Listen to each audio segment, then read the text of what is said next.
ibu saya itu pantang untuk saya untuk jual buku. Karena beliau tahu lah macam mana usaha saya dapatkan buku kan. Saya diam-diam, gitu kan, saya ambil buku, saya ambil ke Indonesia, saya jual ke pasar buku, itulah bekas kan, buku pakai. Mungkin saya estimate mungkin ini kalau dalam rupiah mungkin dalam 2 juta apa. Tapi bila saya tanya, saya nak jual buku berapa? Dia kata cuma 75.000, maknanya mungkin cuma 20 ringgit saja. Saya pulang dengan rasa kecewa, pun saya macam teruslah berpeluh kan, rasa demam. Dan bila saya dah sampai rumah tu, ibu saya duduk kat sofa, kenapa ada yang lompang di kerang tu? Saya nak jual buku.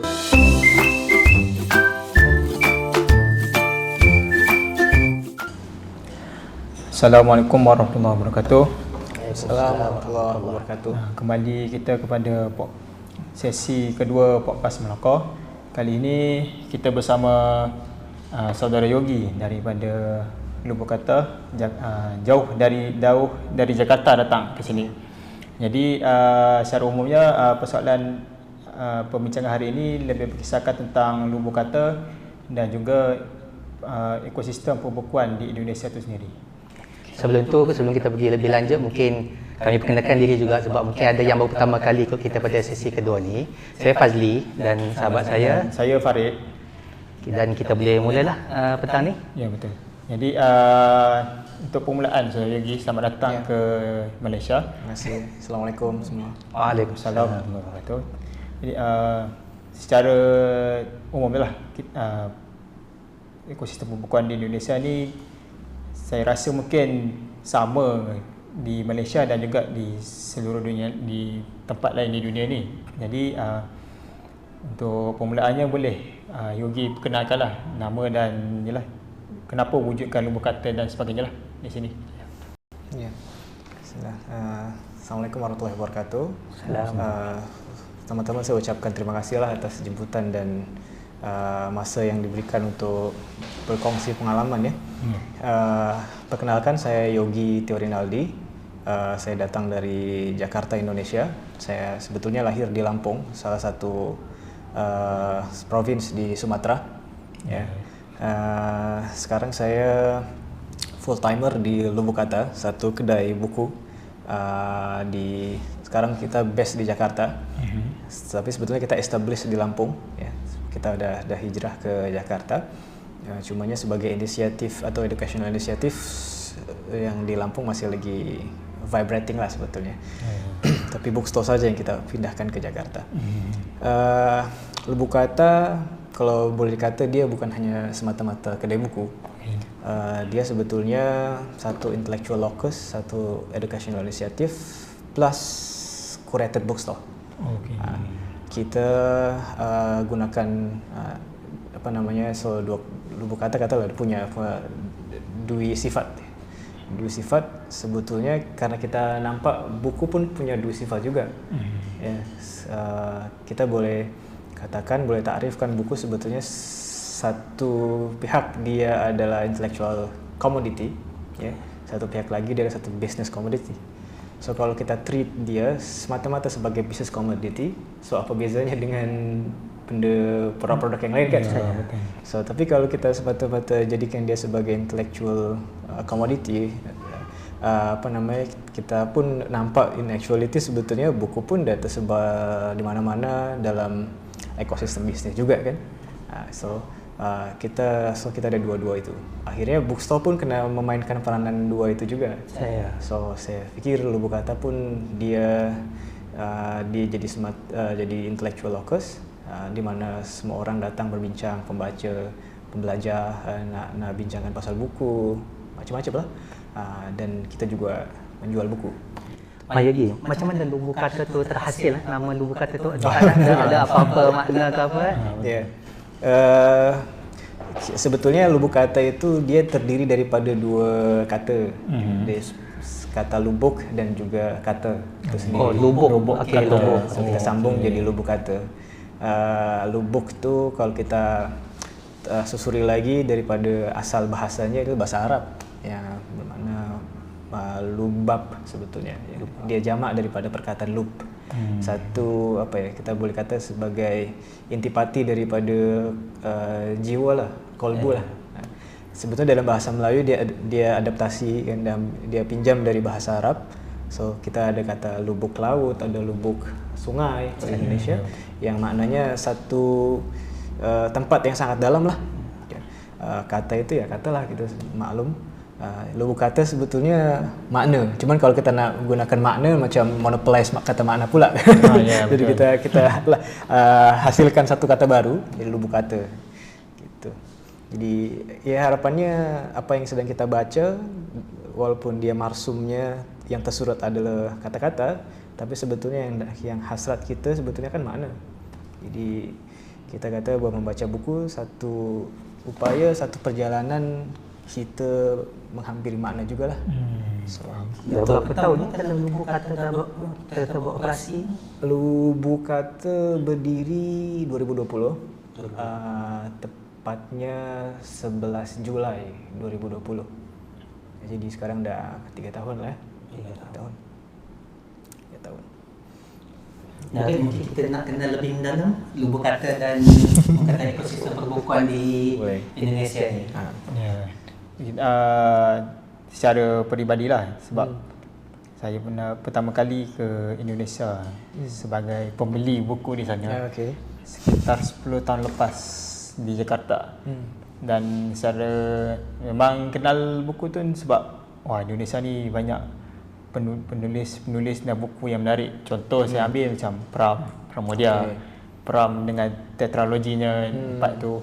Kemudian penerbit seperti Mizan yang banyak menerbitkan buku-buku daripada penulis yang terkenal dan bidang yang sangat menarik. Jadi ya itu yang 10 tahun lepas yang pengalaman saya lah.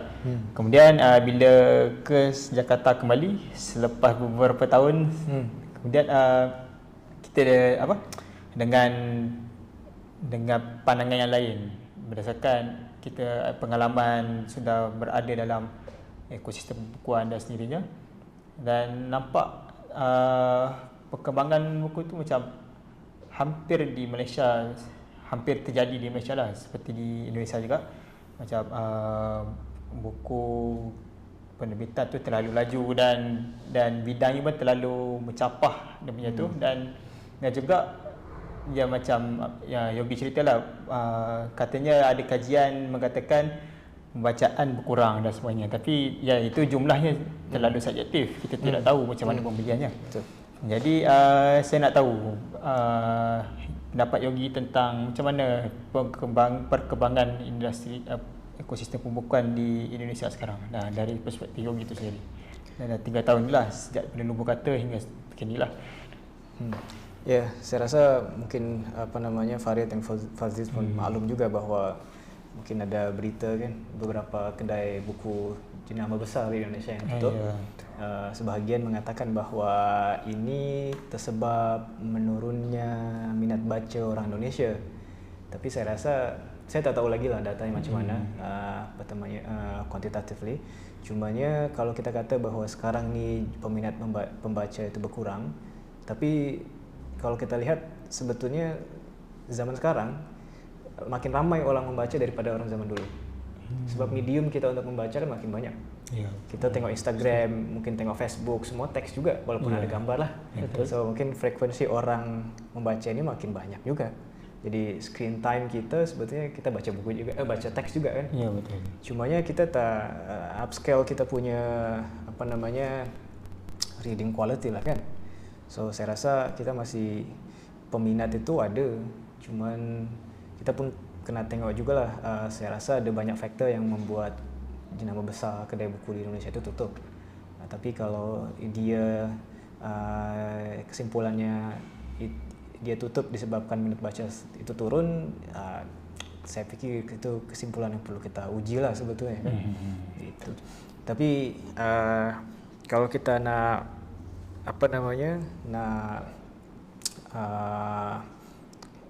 nak ceritakan sedikit apa yang sebetulnya berlaku di Indonesia, ya, bukan semata-mata dalam isu bisnes sebetulnya. Satu hal yang saya lihat, buku ini sebetulnya historically dia bukan muncul dari ekosistem bisnis pada mulanya lah, ya kan. Tapi kita nampak sekarang buku itu dia sepenuhnya dia mengorbit pada konstelasi bisnis. Ya. So bila dia mengorbit pada konstelasi bisnis, memang akan jadi market driven lah, ya kan. So kita akan terbitkan buku-buku yang juga sellable sangat kan. Akhirnya buku-buku yang kita boleh jumpa banyak di pasaran, buku-buku fiction, buku-buku buku-buku pop gitu ya, yang macam makanan lah, dia mungkin hanya melazatkan lidah tapi tak ada nutrition, ya kan. So akhirnya apa yang kita nampak di Indonesia, banyak penerbitan buku yang lupa lah dia tempat di mana sebenarnya buku ini dan juga ekosistemnya kan. Dan saya pernah audiensi dengan salah satu penerbit besar di Indonesia masa itu tahun 2019 kalau tidak salah. Pada masa itu belum Lubuk Kata lagi namanya, masih Bibliogia. Mungkin pernah dengar. Oh ya, lama. Bibliogia. Saya dijemput untuk sharing lah pengalaman saya di Malaysia. Saya kata satu hal yang kekurangan terbesar penerbit kita, terutama penerbit Islam, mereka tak betul-betul invest dalam scholarship. Maksudnya scholarship bukan beasiswa, tapi yang bersifat kesarjanaan lah. Jadi kalau kita tengok penerbit-penerbit besar di dunia, sebetulnya dia hidup di dalam ekosistem scholarship sebetulnya kan. So scholar ni dia penulis, tapi juga pengulas buku. Dan karena dia pengulas buku, banyak peminat juga kan sebetulnya yang terdengar. So dia boleh jadi satu intellectual initiative pada masa yang sama jadi marketing drive juga sebetulnya, ya kan. So jadi masa yang sama kita bincangkan bukunya, kita juga boleh jual di situ. Sebab saya rasa buku ini tidak boleh cannot speak for itself kan sebetulnya. Kita yang cakapkan buku itu. So kalau tak ada orang sembangkan buku, ya akhirnya banyak orang endorse buku, promote buku pun macam komoditi yang lain lah. Gambar, foto ke Instagram, ada selebriti foto, semua orang beli kan. So sebetulnya beli karena bukunya bagus apa karena selebriti. So itu kan jadi saya tengok itulah kalau macam kita apa yang Yogi sentuh tadi, mungkin boleh saya ringkaskan, kira buku ni kita boleh kata sebagai salah satu alat bagi ilmu. Betul. Kan? Jadi bila buku ni sebagai alat, mesti ada orang yang menggunakannya, mesti ada orang yang membacanya. Jadi adakah di Indonesia juga berlaku bila mana buku tu dah kurang dibaca ataupun kurang dibeli, adakah kesan dia sama juga majlis ilmu tu pun berkurang ataupun orang kurang bercakap tentang ilmu menggunakan buku, dia lebih bersifat ringan, santai? Abang Yogi nampak macam mana? Saya rasa majlis-majlis, forum-forum bincang buku itu sekarang makin banyak. Dan tidak kita hadkan pada gaya-gaya formal. Jadi kita di Indonesia sebut gerakan literasi. Literasi movement. Banyak yang katakanlah perseorangan ke swasta ataupun community dia buat bincang buku gitu. Dia himpun orang untuk bincang buku yang sama ataupun yang berbeza. Ada yang disebut silent reading. Silent reading itu okeylah, kita jumpa pada satu tempat yang sama, semua orang datang dengan buku yang beragam macam-macam, semua baca dekat situ, tapi mungkin ada persembahan, tak ada persembahan, tapi lepas tu selfie, lepas tu bubar. Silent reading. Terus ada perbincangan, dan buku yang dibaca pun ya sebab yang banyak di pasaran buku-buku pop ya. Saya rasa mungkin kebanyakan anak-anak muda ya, yang menyukai buku itu. Jadi kalau kita nak naikkan taraf kualiti penjual buku di Indonesia, termasuk pula kedai bukunya, kita juga kena naikkan taraf kualiti pembacaan para pembaca ni sebetulnya. Jadi macam tadi saya minum kopi dekat Mulakos ini. Apa nama kedai kopinya? Kopi Jawi. Kedai kopi Jawi. Ya kan? Selalunya mungkin saya rasa ramai orang minum kopi itu kopi yang dalam itu kan boleh seduh sendiri kan. Ya, Mungkin boleh 1-2 ringgit boleh bawa pulang ke rumah dalam satu bungkus itu kan boleh sendiri. Tapi sebetulnya yang saya minum tadi memang lagi mahal tapi kita dapatkan tes yang lain kan. Nah tes itu yang mahal sebetulnya. Ya apa namanya pengalaman yang kaya itulah yang kita nak cari kan. Di Indonesia ni penduduknya ramai 280 juta lebih. Ya. Kalau kita nak buat revolusi perbukuan itu saya rasa cukup mudah atau tak perlu 1% tu dah terlalu banyak sebetulnya. 1% tu terlalu ramai. Jadi mungkin 0.001 itu dah kita boleh buat revolusi sebenarnya. So, yang kita rasa yang kita perlu perbaiki adalah orang-orang yang sebetulnya ada baca buku expository. Ya kan? Sebab dia akan mewarnai dan membentuk culture yang dibawanya sebetulnya. Ya. Seperti itu. Jadi target pembaca kita spesifik dalam masa yang sama, maknanya juga bisnis kita punya target audience atau customer itu niche lah. Sebetulnya. Dan baik lagi kembali ke pertanyaan Fazli tadi, komen itu makin banyak. Ya. Tapi masih lagi reading for information ataupun entertainment lah. Saya. Belum lagi for understanding kan. Dan kalau for understanding memang dia perlu banyak prerequisite sebetulnya. Dan Dia kita ialah bila untuk entertainment, untuk bersukaria tu dia sifatnya mudah.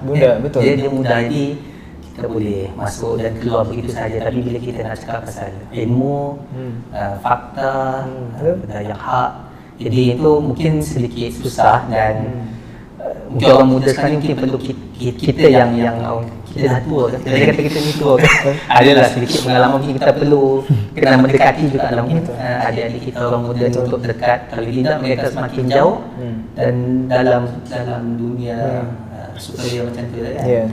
Tadi tengok Farid macam ada banyak soalan lagi ni nak bertanya ni kat sebelah kita nak orang Indonesia ni. Masya-Allah. Ya, berkenaan gerakan literasi yang seperti Yogi sebut tadi. Saya perasan bila saya ikuti Instagram Lubu Kata dan selalu perasanlah antara program yang dijalankan ialah membaca dan membedah lah kita panggil faham buku kita panggil faham buku mengulas mengupas dan mengulas buku Mortimer Adler How to Read a Book. Ya, buku itu kalau di Malaysia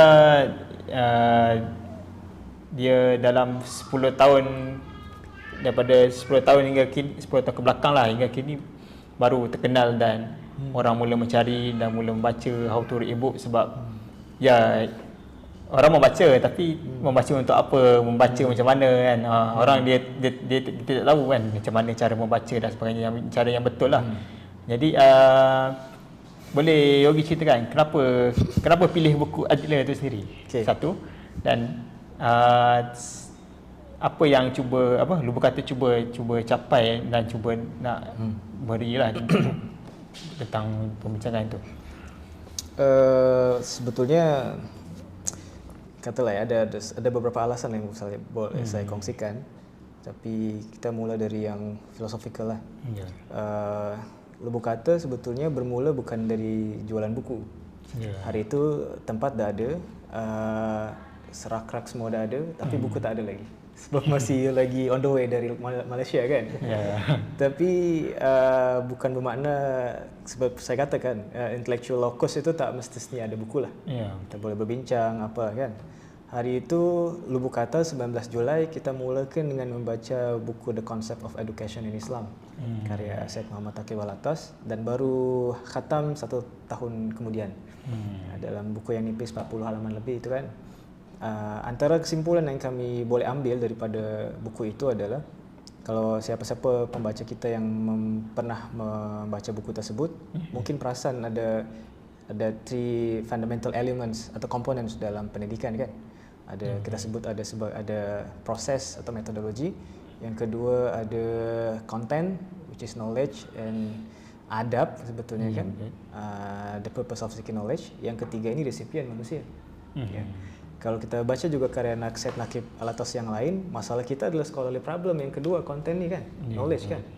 Cuman tak semua orang boleh catch up persoalan ini, boleh overcome persoalan ini. Dia kena naik pada tahap scholarly dulu, jadi scholar dulu. Ya. Dia boleh appreciate dan juga mungkin boleh overcome the problem.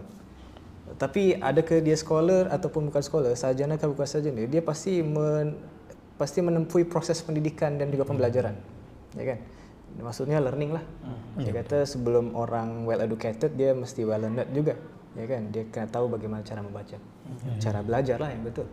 Nah, yang ketiga ini memang masalah kita lah sebagai individually ataupun komunal kan. Nah, Lubuk Kata ambil isu atau komponen yang pertama tu, proses tu, learning tu. Ya. Itu satu. Dan antara cara kita belajar kan kita membaca. Ada banyak cara lah membaca, bukan semata-mata belajar bukan semata-mata membaca, ada juga conversation macam-macam kan. Tapi kita ambil lah membaca ini. Kemudian kita tahu kan ayat pertama yang ditanzilkan kepada Rasulullah, Iqra. Ya, Iqra. Dan itu kan fi'il amr, maksudnya dia kata perintah kita untuk beramal kan. Cumanya ramai orang beramal membaca tapi tak tahu ilmunya. So maknanya kita cari tahu dulu lah bagaimana cara ilmu membaca ya kan, ilmu membaca itu.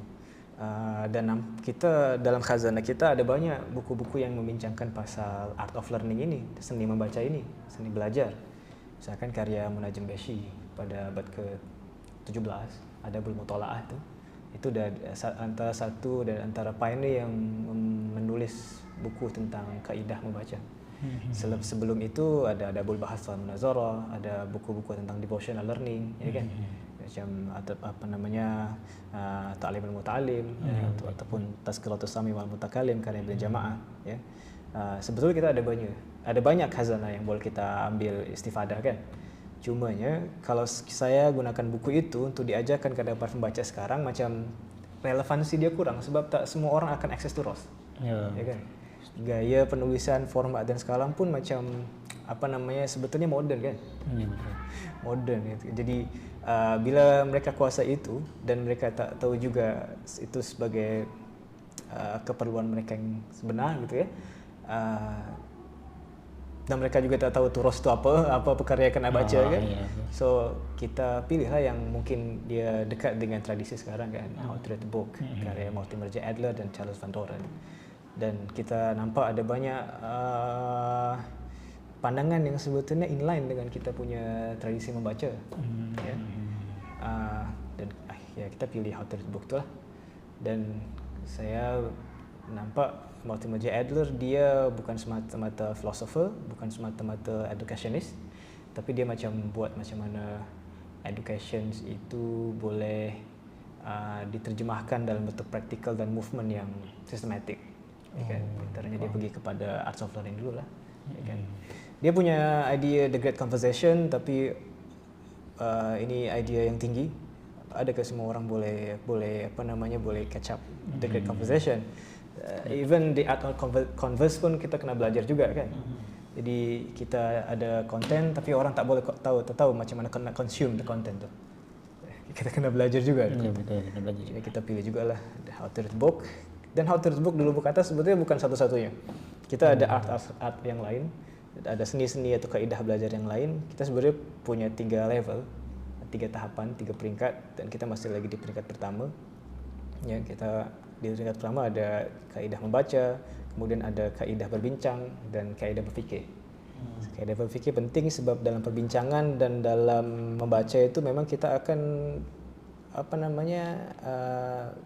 gunakan daya fikir kita lah. Kan? So dia esensial dalam membaca dan juga dalam berbincang kan. So jadi saya rasa kita ambil satu skop yang kecil tapi dia dalam masa yang sama strategik dan boleh boleh sentuh semua peringkat tu. Gitu. Itulah antara alasan dia macam masih peringkat pendahuluan atau pendahuluan tapi cuma kita dah rasa sama. Okey, kita cakap sikit pasal bisnes. Okey. Di Indonesia kuasa pembelian buku tu masih kuat ke atau macam mana? Saya rasa sekarang growing ya, dia punya purchasing power. Ya. Apalagi saya duduk di Jakarta, ya itu lebih lagi lah di tempat lain di Indonesia kan. Kalau katalah kami ni orang Malaysia, penerbit buku Malaysia, kita nak jual buku di sana, apa nama Yogi? Adakah boleh buat untung atau macam mana? Potential buyers tu ada. Namanya juga potential buyers tu. Cuma itulah kan, kita kadang-kadang perlu perkenalkan juga kan. Ya. Saya rasa dari persoalan bahasa tak ada isu. Hanya tema saja, topik yang kita perlu kita kurasi kan, kita kuret. Dan perlu dibincangkan ya, sebab mungkin ini benda baru dan orang tak tahu kan. Ya, betul. Oh, rupanya buku itu ada di kedai buku ini ya kan? Kalau tak dibincangkan, macam mana orang nak tahu kan. Jadi dia kena ada amplification sedikit. Kalau kita kat Malaysia ni macam dah biasa bila datang kedai buku di Malaysia tapi mencari buku Indonesia. Ya betul, memang selalu. Pernah terjadi tak kalau kedai Indonesia tapi mencari buku Malaysia? Tapi ada yang ketiga juga, orang pergi ke Malaysia untuk cari buku Indonesia. Sebab kadang-kadang ada buku-buku rare tu ya, di Malaysia ada kan. Ya. Ada juga. Itulah saya pun bila sembang-sembang dengan kawan, katanya di Indonesia pun banyak juga buku-buku langka yang Malaysia ni ada di sana. Ya, betul. Ada juga. Ya, sebagai contoh hari tu saya ke Blok M. Iaitu buku Oxford University Press yang banyak yang terbit di Malaysia, banyak di sana, dijumpai di sana. Betul.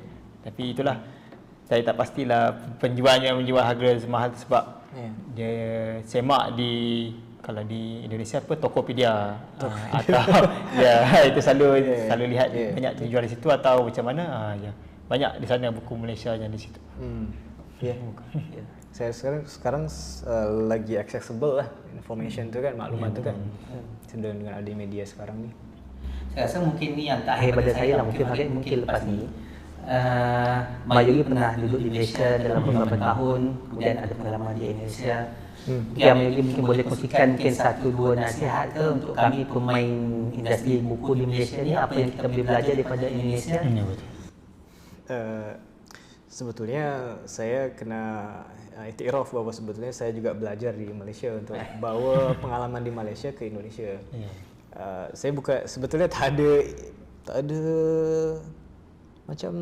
ada tak mimpi pun untuk jadi penjual buku sebetulnya. Jadi ada kisah sedikit mungkin menarik untuk diceritakan. Dulu masa 2015 tu saya pembaca buku, saya mengkoleksi buku di rumah dan ibu saya itu pantang untuk saya untuk jual buku. Karena beliau tahulah macam mana usaha saya dapatkan buku kan. Tapi masa itu kami terkena financial crisis, jadi saya diam-diam gitu kan, saya ambil buku, saya ambil ke Indonesia, saya jual ke pasar buku itulah bekas kan, buku pakai. Bila sampai sana, saya estimate mungkin ni kalau dalam rupiah mungkin dalam 2 juta kot. Tapi bila saya tanya, saya nak jual buku berapa? Dia kata cuma 75,000, maknanya mungkin cuma RM20 saja. Saya pulang dengan rasa kecewa, pun saya macam teruslah berpeluh kan, rasa demam. Dan bila saya dah sampai rumah tu, ibu saya duduk kat sofa, kenapa ada yang lompang di kerak aku. Saya nak jual buku. Maknanya daripada pengalaman itu saya tak mungkin jual buku. Tapi bila sampai Malaysia saya terus berubah lah. Saya kena jual buku di Malaysia. Nah, saya rasa apa yang saya patut pelajari di Malaysia adalah utamanya Akademi Jawi, mungkin ada Pelita Zihin dan beberapa lagi inisiatif buku ya, penjual ke, penerbit ke dan macam-macam. Ini pembacaan saya yang mungkin boleh salah, bisa jadi salah, bisa dan amat terbatas. Dia hidup dalam ekosistem budaya ilmu sebetulnya. Ada, saya boleh kata KASIS sebagai center kan, sebagai pusat. So dia macam orbiting the core tu lah. Ya, the constellation itu dalam situ. Nah, di Indonesia ini saya katakan tadi bahwa dia macam dia keluar daripada orbit tu. So dia jadi asteroid sebetulnya. dia jadi benda yang mengapung di luar angkasa, dia tak tahu ya, tak ada haluan kan. So itulah macam realiti kedai buku dan inisiatif perbukuan sekarang. Even mungkin juga university dah lagi mengitari industri bukan lagi ilmu kan. Saya itu bawa ke Indonesia, saya perlahan-lahan saya buat ekosistem yang lagi sehat lah sebetulnya untuk perbukuan. Nah itu yang saya pelajari, hal penting yang saya pelajari dari Malaysia. Buku ini kena dibincangkan, bukan semata-mata sebab kita tunggu ada tak pembeli segala macam kan. Daripada kita tunggu customer tu, lebih baik kita create the customer. I mean kita buat satu community ke yang memang dia pembaca dan pembeli sekaligus kan. Apa yang perlu dipelajari di Indonesia, apa yang perlu Malaysia pelajari daripada pengalaman Indonesia? Saya rasa pengalaman kemandirian ya, independensi, kan? Saya rasa dan keberanian itulah. Memang kadang-kadang kita ni lemah sebab tak ada support daripada lain-lain pihak. Mungkin government, pelabur atau macam-macam kan. Tapi kalau visi kita kuat, konsep kita kuat, kalau di Indonesia sebetulnya yang kuat adalah people power sebetulnya.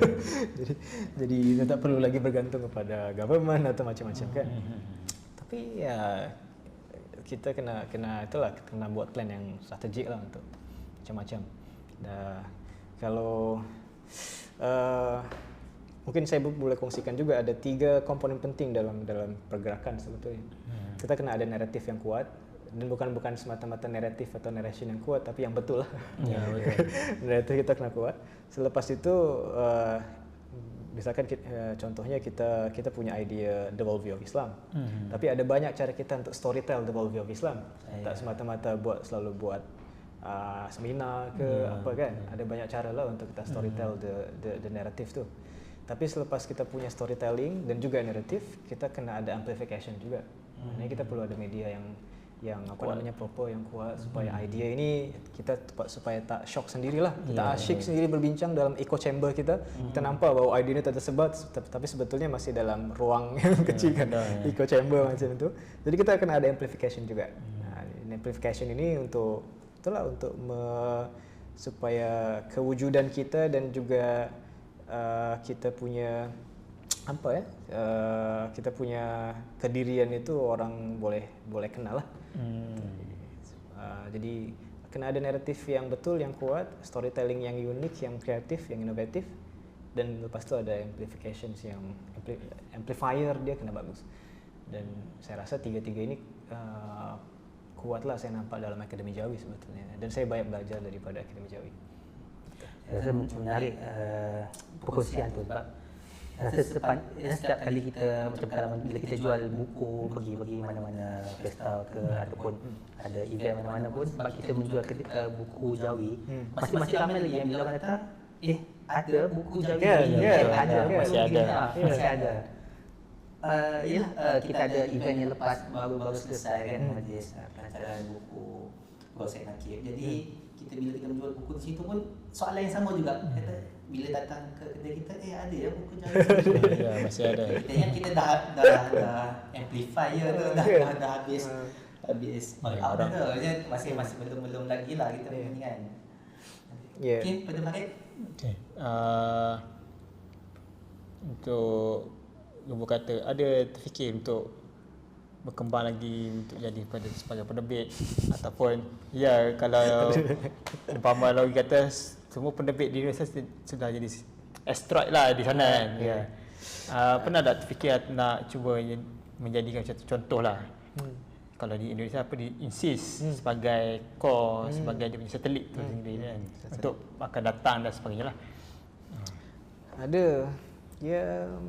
Lubu kata ni adik Akademi Jawa lah sebetulnya. Mohon diiktiraf.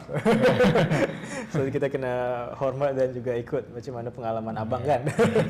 So ada juga Lubu kata sekarang ini masih lagi menjual buku dan juga buat program-program yang berkenaan dengan ilmu. Tapi insyaAllah dalam masa terdekat ni lah, dalam setahun ini kita akan ada buku yang diterbit.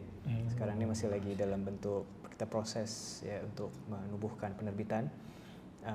Kemudian kita kena ada kita kedai buku, kita educational initiative, ada penerbitan. Lepas itu sebelumnya Lubu kata juga dia nak jadi semacam research academy juga, research institute lah. Kita dah baca, kita dah belajar, kena adalah produce lah something kan dari apa yang kita baca. Dan mungkin dalam karya-karya ilmiah atau semi akademik macam-macam lah. Tapi saya rasa untuk sekarang ni memang kita boleh start daripada kedai buku. Ya, gitu. Jadi dan insyaAllah dalam masa akan datang doakanlah kita boleh bekerjasama dengan Akademi Jawi untuk penerbitan Lubuk Kata. Akhir sekali, ada program-program seperti mengulas ataupun bengkel bengkel how to read a book tu kalau luar dari Indonesia boleh ikuti secara online atau macam mana? Atau memang fokus itu saja? Sekarang ni kita buat hybrid. Jadi dua-dualah, ada yang on-site dan juga online dalam talian. Meskipun pada mulanya kita buat offline karena kita perlukan tim yang solid dan tahu untuk macam mana nak bincangkan buku itu kan. Tapi sekarang dia buat hybrid, jadi orang yang tak duduk di Jakarta pun boleh join lah. Dari Malaysia juga boleh join. Dulu kita pernah buat juga kerjasama dengan Pelita Zihin untuk ulas buku itu, tapi dalam masa 1 hari. Itu jadi bukan workshop sebetulnya sebab tak ada tutorial kan, tak ada training kan, jadi kita ulas lah apa dalam buku itu. Dan harapannya pendengar boleh baca terus dan boleh praktiskan apa tips-tips dalam dan rules dalam buku itu kan. Gitu. Jadi ya boleh, insyaAllah kita buat secara hybrid untuk kedepannya. Dan mungkin kalau ada pendengar kita yang nak lebih kenal lebih mendalam Lubuk Kata, nak tengok perkembangan, betul. Lubuk Kata boleh kongsikan. Masa ini amplifier Lubuk Kata hanya 2 saja, Instagram dengan juga Facebook. Tapi kita sekarang ini mainly di Instagram lah.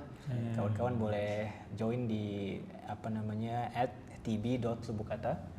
Atau ada satu juga yang baru juga dalam beberapa bulan ini, baru kita ada satu account baru namanya Lubuk Kata Book Club. Itu memang khusus untuk informasi dan juga konten-konten menarik perihal baca dan juga belajar. Jadi ya jangan lupa add dan follow tb.lubukata dan juga Lubuk Kata Book Club di Instagram. Ada dua account. Satu untuk bisnis, satu untuk movement. Movement ya. Jadi jangan lupa Yes. Rasa mungkin kita dah sampai di penghujung. Sekejap saja, kita rasa setengah jam ni untuk kita bincang lebih meluas tentang ekosistem perbukuan ni tak cukup. Jadi mungkin insya-Allah kita akan sambung lagi ke bulan hadapan, sesi yang seterusnya. Ada apa-apa hint untuk bulan depan? Setakat ni tiada lagi untuk yang sesi akan datang lah. Tapi perbincangan kita mungkin akan lebih meluas, menyentuh, ni cuma sekadar teaser ataupun mungkin boleh jadi ataupun tak, menyentuh kepada pengalaman orang lama dalam ekosistem pembukuan itu sendiri. Orang lama? Ya, betul, orang lama. Di sesi ni kita kena ikut lagi lah. Ya, betul. Banyak lagi nasihat Ya, betul. yang kita boleh dapat insyaAllah. Ya, betul, insyaAllah. Ya, rasanya sampai situ saya dulu pada kami semua. Semoga bermanfaat. Di saya Fazli, sahabat saya. Dan saya Farid. Dan ni kita punya tetamu kita jauh daripada Jakarta, Indonesia, saudara Yogi. Jadi kita tamat di sini dulu. Assalamualaikum warahmatullahi wabarakatuh. Waalaikumsalam warahmatullahi wabarakatuh.